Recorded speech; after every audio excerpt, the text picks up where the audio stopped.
First, here are some real examples of Class 1 levers. These scissors are examples of Class 1 levers because there's the force exerted by the fingers on the left, the fulcrum in the center, which is the pivotal part, and the load being lifted to the right. This chip clip is a similar example, where the force is exerted by the fingers on the left, the fulcrum is in the center, and the load is lifted to the right. Here we have a third example of a Class 1 lever. This is a playground seesaw, and on the left you have the load being lifted.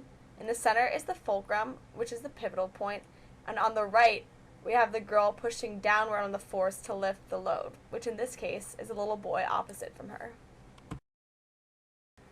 Now we'll take a look at some real-life examples of Class 2 levers.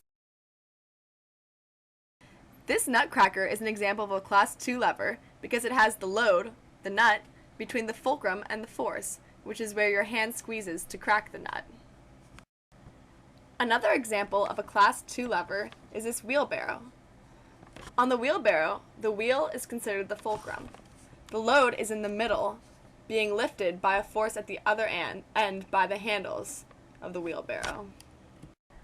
Finally, we will be taking a look at real-life examples of some Class 3 levers. These tweezers are examples of Class 3 levers because the force is applied between the load and the fulcrum.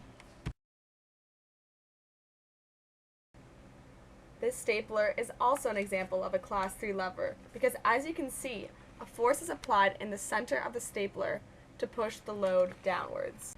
Now that you've seen a few real applications of what levers look like, what other examples of levers can you think of?